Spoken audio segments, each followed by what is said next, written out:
నమస్కారం. Welcome to Radha's ప్రాచీన ప్రాంగణం, unveiling ancient tales for modern minds. భక్తి చరిత్రలు అనే శీర్షికల భాగంగా మనం ధ్రువ చరిత్ర తెలుసుకుంటున్నామండి.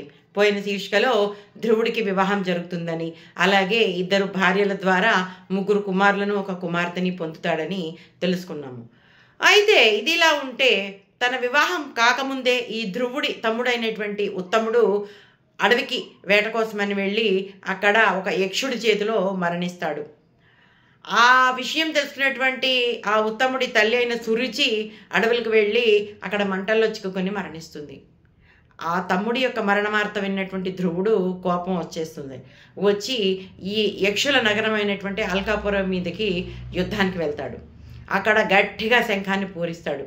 ఈ యక్షులందరూ ఒక్కసారిగా ఇతనిని చుట్టుముట్టి ఆయుధాలతోటి పడగొట్టాలని ప్రయత్నిస్తే తన భుజబలంతో ధ్రువుడు అందరినీ కూడా అటు ఇటు చెల్లాచెదరు చేసి పడేస్తాడు.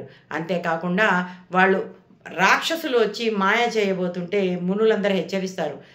కుమారా, నీకు రాక్షస మాయకు అమ్మబోతోంది అని చెప్పగానే నారాయణాస్త్రాన్ని ప్రయోగిస్తాడు. ఇలా హోరుగా ఆ యక్షులతోటి అందరితోటి కూడా యుద్ధం చేస్తుంటే కొంతమంది గాయాల పాలవుతారు, కొంతమంది పారిపోతూ ఉంటారు. ఇలా జరుగుతున్న సందర్భంలో స్వయంభూమను వస్తాడు. నిరపరాధులైన యక్షులందరినీ కూడా నువ్వు సంహరిస్తున్నావు, అది నీకు తగిన పని.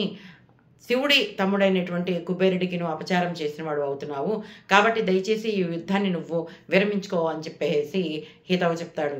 తాతగారి మాట విన్నటువంటి ఈ ధ్రువుడు ఆ వారందరితోటి యుద్ధం చేయటము మానేస్తాడు. కుబేరుడిని క్షమాపణ అడుగుతాడు. కుబేరుడు ధ్రువుడితో ఇలా అంటాడు: జన్మ మరణాలు అనేవి మన చేతిలో లేవు. ఎవరికి ఎలా రాసి పెట్టుంటే అలా జరుగుతుంది. ఎవరు ఆయుర్దాయం ఎంత ఉంటే అంతే ఉంటుంది. మనం చేసింది ఏం లేదు, అంతా కూడా భగవంతుడి చేతిలో ఉంది. కాబట్టి నువ్వు దాని గురించి అని ఏమీ బాధపడకు. అంతేకాకుండా నేను చాలా సంతోషంగా ఉన్నాను. నువ్వు మీ తాతగారు చెప్పిన మాట విని ఆ యుద్ధాన్ని విరమింప చేసుకోవటం నాకు ఎంతో ఆనందాన్ని కలిగజేసింది అని చెప్పేసి ఈ ధ్రువుడికి అనేక వరాలను ఇచ్చి అంతర్ధానం అవుతాడు. తర్వాత ఏమైందో వచ్చే సంచికలో తెలుసుకుందాం. అంతవరకు సెలవు.